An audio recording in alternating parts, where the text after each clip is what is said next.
स्वदेश विशेष पर आपका स्वागत है। जिस तरह से व्हाट्सएप की प्राइवेसी पॉलिसी को लेकर सुप्रीम कोर्ट ने मेटा और व्हाट्सएप पर सख्त रुख अपनाया है। सुप्रीम कोर्ट ने क्लियर शब्दों में कहा है कि भारत के नागरिकों की प्राइवेसी के साथ किसी भी तरह का समझौता बर्दाश्त नहीं किया जाएगा। चीफ जस्टिस सूर्यकांत ने सुनवाई के दौरान कहा कि यूजर्स की निजी जानकारी, प्राइवेट जानकारी का व्यावसायिक इस्तेमाल संविधान के खिलाफ है और यह मौलिक अधिकारों का भी उल्लंघन है। सुप्रीम कोर्ट ने मेटा से तीखे सवाल पूछते हुए कहा कि जिन शर्तों और प्राइवेसी पॉलिसी की बात की जा रही है उन्हें आम आदमी समझ ही नहीं पाता। कोर्ट ने यह भी टिप्पणी की कि ऐप्स की लत का फायदा उठाकर यूजर्स को मजबूर किया जा रहा है। अगर कोई कंपनी भारत के कानूनों का पालन नहीं कर सकती तो उसके पास देश छोड़ने का विकल्प भी खुला है। यह मामला सिर्फ व्हाट्सएप का नहीं है, बल्कि हर भारतीय की डिजिटल प्राइवेसी और अधिकारों से जुड़ा बड़ा सवाल बन गया है।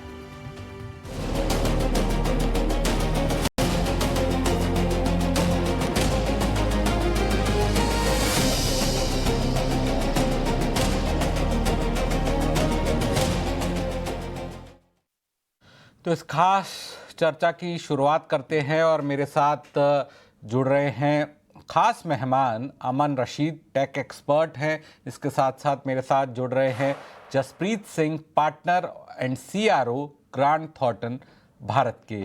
जसप्रीत जी, आपसे ही शुरुआत करूंगा। सुप्रीम कोर्ट की जो टिप्पणी है इसे आप कैसे देखते हैं? कितना आपके मुताबिक एक काफी सख्त लहजे में सुप्रीम कोर्ट ने एक बड़ी चेतावनी दी है और यहां तक भी कहा है कि विकल्प है, आप देश छोड़ के जा सकते हैं। नमस्ते। मुझे इस शो पे बुलाने के लिए शुक्रिया।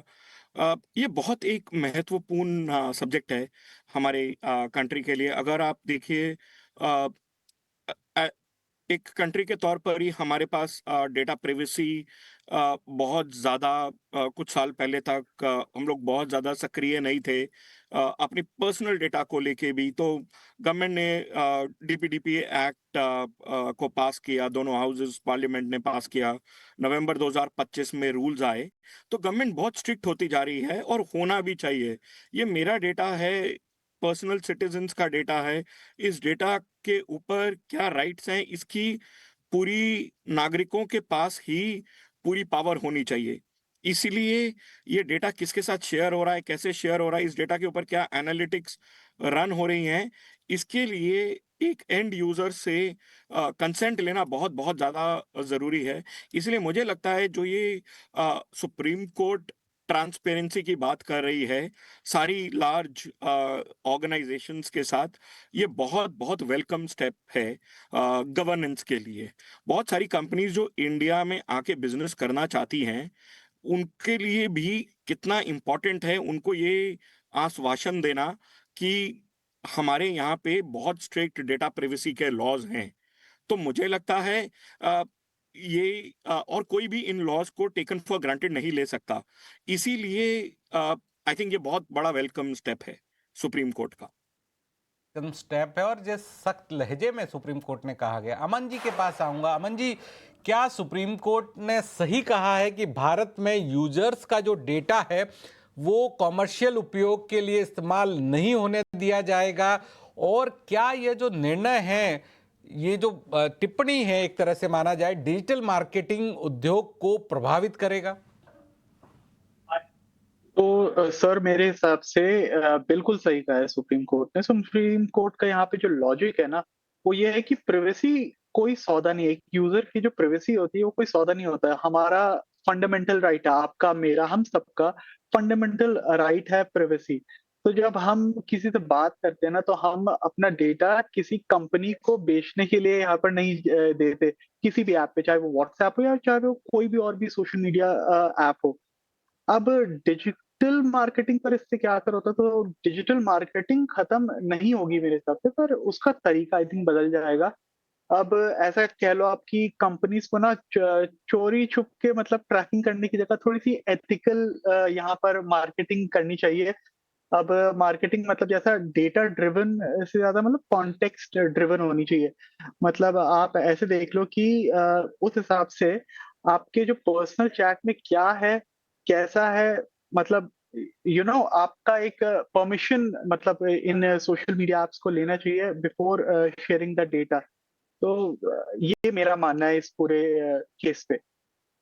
लेकिन अमन, क्या व्हाट्सएप जैसी बड़ी कंपनियों को जो स्वेच्छा से डेटा देना, मतलब आपकी कंसेंट के साथ डेटा देना की जो अनुमति देना, वो संविधान के मौलिक अधिकारों के खिलाफ है क्या? तो डेफिनेटली मेरे हिसाब से तो जो व्हाट्सएप हमें जो ऑप्शंस आज की डेट में देता है कि भाई एक्सेप्ट करना है या डिक्लाइन करना है, मेरे हिसाब से ये कोई कंसेंट नहीं है। कंसेंट का जो बेसिक मतलब होता है ना, जहाँ पे हमें ऑप्शन दिया जाता है सर, मतलब यस और नो। व्हाट्सएप हमें यहाँ पर मजबूर करता है, जो कि आई थिंक सो ये एक सही बात नहीं, क्योंकि जैसे हम लोग सब व्हाट्सएप यूज करते हैं, ठीक है, आप भी यूज करते होंगे। तो काम व्हाट्सएप पे चलता है, तो अगर मैं व्हाट्सएप की कोई भी पॉलिसी को डिक्लाइन करता हूँ, तो उसका मतलब ये हो जाता है कि भाई मैं अपने दोस्त से कनेक्ट नहीं कर पाऊंगा, या मैं अपनी सर्विसेज वो यूज नहीं कर पाऊंगा। तो इससे एक इंसान मजबूर होके ना वो उनको एक्सेप्ट करना ही पड़ता है, जो कि आई थिंक सो सही नहीं है। कंसेंट बहुत इंपॉर्टेंट चीज है, अगर एक डेटा के हिसाब से देखा जाए या प्राइवेसी के हिसाब से देखा जाए भारत जैसे देश में। तो वहां पे कंसेंट की बहुत जरूरत है, और कंसेंट ऐसे ही हो सकते हैं कि भाई जहाँ पे हमें ऑप्शन दिया जाएगा यस और नो के बीच में, क्योंकि मुझे नहीं लगता कि भाई व्हाट्सएप पे मिल रहा है। तो सुप्रीम कोर्ट जो यहाँ पे कह रहे हैं व्हाट्सएप को लेके, आई थिंक ये we are in the right direction. In the right direction. Jaspreet ji, आपको क्या लगता है ये मामला भविष्य में भी अन्य टेक प्लेटफॉर्म है उनके काम करने के तरीके पर भी असर डालेगा? क्योंकि सुप्रीम कोर्ट काफी सख्त लहजे में बात कह रहा है। बिल्कुल बिल्कुल करेगा। देखो, इंडिया इतनी बड़ी कंज्यूमर मार्केट है। इंडिया में इंटरनेट यूजर्स वर्ल्ड में सेकंड लार्जेस्ट है, राइट? हर कोई इंडिया में आके बिजनेस करना चाहता है। हर, चाहे वो व्हाट्सएप हो या अदर चैट की एप्स हो या कोई भी सोशल मीडिया ऐप हो, वो इंडिया को इग्नोर नहीं कर सकते, राइट? तो इसीलिए उन्हें इंडिया में आने के लिए उन्हें अपने बिजनेसेस को इंडिया की पॉलिसीज और प्रोसीजर्स इंक्लूडिंग जो डीपीडीपी एक्ट है उसके अकॉर्डिंग मोल्ड करना पड़ेगा। और वो एक्ट कोई गलत बात नहीं बोल रही है। एक्ट सिर्फ ये कह रहा है कि अगर आप आपका डेटा या मेरा डेटा यूज कर रहे हो किसी थर्ड पार्टी के साथ, राइट, या उस डेटा पे कुछ एनालिटिक्स कर रहे हो, तो आप जसप्रीत से उसका कंसेंट ले लो, राइट? बट अगर जसप्रीत वो कंसेंट मना कर रहा है, तो ये नहीं कि व्हाट्सएप आगे ही नहीं बढ़ेगा और जसप्रीत व्हाट्सएप यूज ही नहीं कर पाएगा। अगर मैं कंसेंट नहीं दे रहा हूं देन ऑल्सो आई, तब भी मेरे को वो एप्लीकेशन यूज करने की सुविधा होनी चाहिए। तो मुझे हाँ, लगता है गलती है कि अगर आप कंसेंट नहीं दे रहे हो, आपकी इच्छा के विरुद्ध भी जाने पर वो आप एप्लीकेशन यूज नहीं करोगे, तो मजबूरी में आपको कंसेंट देना ही पड़ेगा। फिर तो कोई ऑप्शन ही नहीं है आपके पास। इसीलिए इसीलिए जो हमारा डीपीडीपी एक्ट है जो पास हुआ है नवंबर 2023 में, जिसके अगस्त 2023 में, जिसके अभी नवंबर 2025 में रूल्स आए हैं, वो बड़ा क्लियर कह रहा है कि अगर यूजर कंसेंट नहीं दे रहा है कि मेरा डेटा किसी और के साथ शेयर हो या मेरे डेटा पे आप एनालिटिक्स हो, तब भी आपको यूजर को वो प्लेटफॉर्म यूज करने की ऑप्शन देनी पड़ेगी। मैं व्हाट्सएप यूज करना चाहता हूं, लेकिन मैं नहीं चाहता कि मेरा डेटा एनालिटिक्स के लिए किसी और डिपार्टमेंट के पास जाए या मुझे हैप्पी बर्थडे, हैप्पी एनिवर्सरी के मैसेजेस आए। तो सिर्फ मैं बेसिक फंक्शनैलिटी यूज करना चाहता हूं। एंड कंपनीज को अगर इंडिया में बिजनेस करना है तो इस लॉ के साथ कंप्लाई करना पड़ेगा। अगर इस लॉ के साथ कंप्लाई करना है तो उन्हें मुझे ये आपकी एप्लीकेशन यूज करने की सुविधा देनी पड़ेगी। चलिए अमन, क्या जो मैं आपसे समझना चाहता था कि क्या डेटा का इस्तेमाल विज्ञापन और बिजनेस के लिए होना अब पूरी तरह से प्रतिबंधित होना चाहिए, बैन लगना चाहिए? इसको डेटा का इस्तेमाल हो रहा है बिजनेस के लिए, तो इस पर कुछ सख्त एक्शन और होना चाहिए, या फिर कुछ सीमित डेटा, एक मिड वे पाथ बनाया जा सके जहां पर कुछ लिमिटेड डेटा साझा किया करना को स्वीकार्य माना जाए, उस पर कोई दिक्कत नहीं होनी चाहिए? क्या मानना है आपका? देखिए, पूरी तरह बैन करना आज के मतलब ये डिजिटल दौर में जो हम हैं, तो पूरी तरह बैन करना मेरे हिसाब से तो मुमकिन ना हो। पर स्ट्रिक्ट रेगुलेशन जो होता है उसकी आई थिंक बहुत जरूरत है यहाँ पे। एक बैलेंस यहाँ पर हमें बनाना चाहिए।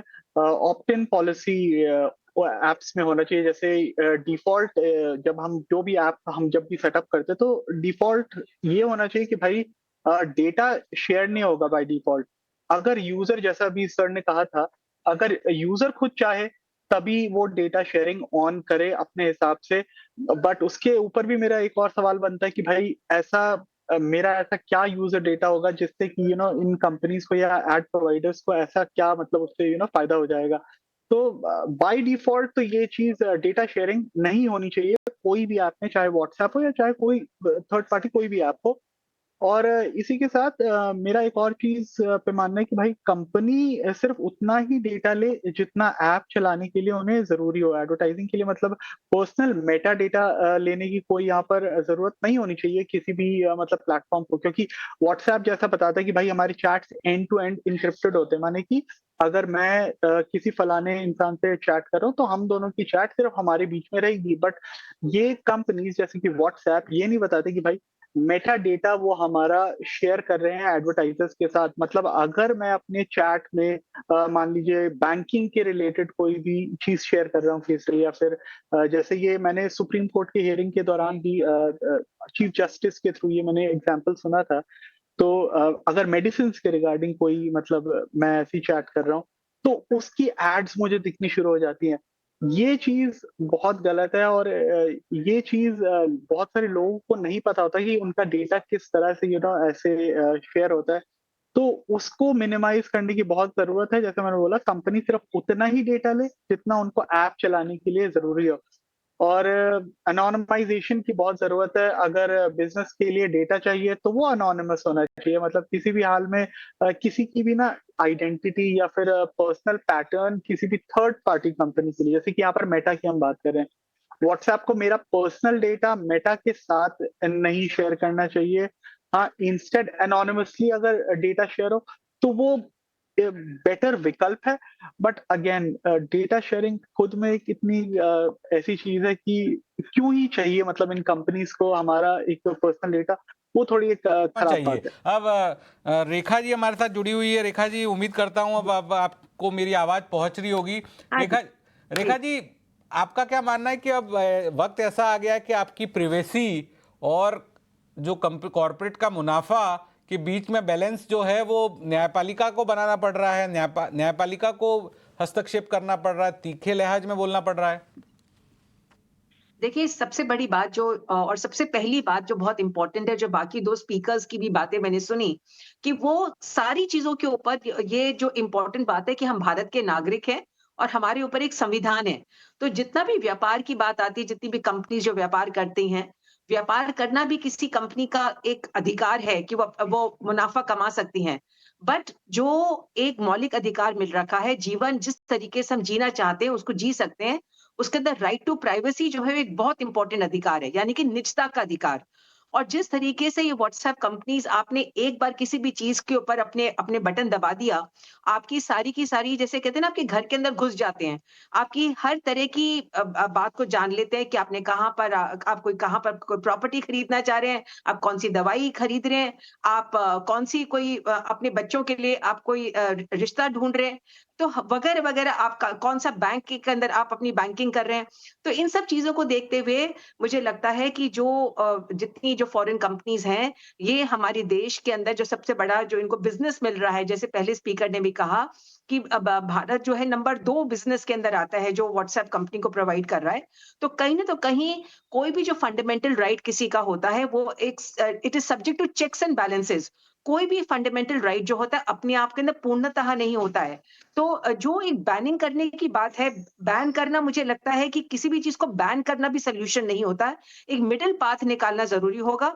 और आज जो अगर सुप्रीम कोर्ट को मतलब जुडिशरी को इसके अंदर हस्तक्षेप करना पड़ा है, जो टोटली बिज़नेस का एक रिलेशनशिप है, तो उसके अंदर ये यही दिखाता है कि कितनी खतरनाक स्थिति जो है, वो आज हो चुकी है। मतलब कुछ भी आपका निजी नहीं है। मतलब आपके अंदर it is like an X ray machine. ये जो व्हाट्सएप है लिटरली आपको एक एक्स-रे मशीन की तरह आपको हर चीज़ जो है वो एक ट्रांसपेरेंट हो चुकी है और आप किसी भी चीज़ को छिपा नहीं सकते हैं। तो एक ट्रांसपेरेंसी एक अपनी जगह पर होती है, पर किसी की ट्रांसपेरेंसी मतलब कोई भी गलत काम कर रहा है तो उसके अंदर आपको हस्तक्षेप करने का अधिकार है। परंतु अब जो निजता का जो अधिकार है वो कभी भी वायलेट नहीं हो सकता है और मैं आज जो सुप्रीम कोर्ट का जो फैसला है उसका स्वागत करती हूँ। किसी भी कंपनी को व्यापार करने के नाम के ऊपर मनमानी नहीं करने दे सकते। उसके ऊपर जो चेक्स एंड बैलेंसेस है, रेगुलेशन ज़रूर लगाने पड़ेंगे और इस तरीके से अगर वो आपकी टोटल निजता को भंग करते हैं, तो एक लगाम खींच के उनके ऊपर एक कंट्रोल करना पड़ेगा और सिर्फ वो इन्फॉर्मेशन जैसे पहले स्पीकर ने कहा जो उनको अपना बिज़नेस करने के लिए ज़रूरी है, सिर्फ वो वाली जो चीज़ है वो साझा कर सकते हैं। बाकी चीज़ों के ऊपर वो उनको कंट्रोल करना पड़ेगा और जहाँ तक कंसेंट की बात है, कंसेंट अगर वन साइडेड हो जहाँ पर एक डोमिनेटिंग पोज़ीशन के ऊपर हो, तो अगर व्हाट्सएप एक डोमिनेंट पोज़ीशन के ऊपर है, एक सुपीरियर पोज़ीशन के ऊपर है, तो वो उसका फ़ायदा नहीं उठा सकते और कंसेंट जो है वो बहुत स्पेसिफिक होनी चाहिए और वो बिना किसी रोक-टोक के, बिना किसी मजबूरी के। जैसे कि आप कोई डॉटेड लाइन के ऊपर साइन करते हैं, आपको पूरी की पूरी कंडीशंस मालूम नहीं होती। बिना तो किसी मजबूरी के होनी चाहिए कंसेंट, क्योंकि उसे कंसेंट का मतलब ही सहमति है, तो सहमति पर दबाव नहीं होना चाहिए। जसप्रीत जी, आपको क्या लगता है कि जो फैसला है या सुप्रीम कोर्ट ने जो कहा है उसके बाद जो भारत के डेटा कानूनों को और सख्त करने की जरूरत है, इसको और स्ट्रिक्ट करने की जरूरत है? अब भारत ने अभी-अभी 2017 से जर्नी चल रही थी, बट जैसे कि मैंने पहले कहा, भारत ने 2023 अगस्त में हमारा बहुत बड़ा जो यूरोपियन यूनियन जीडीपीआर के बराबर का एक एक्ट है, जिसको डीपीडीपीए बोलते हैं, वो पास किया है, जिसके रूल्स नवंबर 2025 में आए हैं और कंपनीज को 1.5 साल का टाइम दिया है इसको कंप्लाई करने के लिए। ये अपने आप में वन ऑफ द हमने करीब 70 लॉज ग्लोबली स्टडी करे हैं अलग-अलग कंट्रीज के। ये one of the best written laws है, बहुत कॉम्प्रिहेंसिव है। अगर कंपनीज इसको इन स्पिरिट इम्प्लीमेंट करती हैं, तो मुझे लगता है बहुत सारी जो आजकल हमारे को डेली कभी किसी बैंक से फ़ोन आ रहा है, कभी किसी टेलीकॉम ऑपरेटर से फ़ोन आ रहा है, कभी किसी रियल एस्टेट से फ़ोन आ रहा है, वो सारा बहुत कुछ कंसेंट से कंट्रोल हो जाएगा और बहुत सारा उसमें पर्पस डल जाएगा। बट इसको इसको बहुत बड़ा होलिस्टिक तरीके से देखने की ज़रूरत है। मुझे लगता है फ्रेमवर्क और लॉ लेजिस्लेशन इंडिया में बहुत अच्छा है आज की डेट में, डेटा डेटा प्रोटेक्शन का। उसको बस अगर हम उसको अच्छे इंटेंट से इम्प्लीमेंट क्या करें, है, तो मुझे लगता इम्प्लीमेंटेशन है नहीं हो पा रहा है, राइट सर? इम्प्लीमेंटेशन के लिए अभी ऑर्गेनाइजेशंस को टाइम दिया है 1.5 साल का, नवंबर 2025 से लेके। मुझे लगता है अगर ऑर्गेनाइजेशंस इसको बिल्कुल प्रॉपर इंटेंट के साथ इम्प्लीमेंट करेंगे, तो ये हमारे लिए एक बहुत बड़ा बिजनेस एनेबलर भी बन सकता है। रेखा जी, आपको क्या लगता है कि डिजिटल युग में इन्फॉर्म्ड कंसेंट की जो परिभाषा है वो बदल रही है? इन्फॉर्म्ड कंसेंट जो है वो पूरी तरह से अब बदल रहा है डिजिटल युग में। बिल्कुल, आपने ठीक कहा कि जो इन्फॉर्म्ड कंसेंट है वो समय के साथ-साथ और परिस्थितियों को देखते हुए बदल रहा है।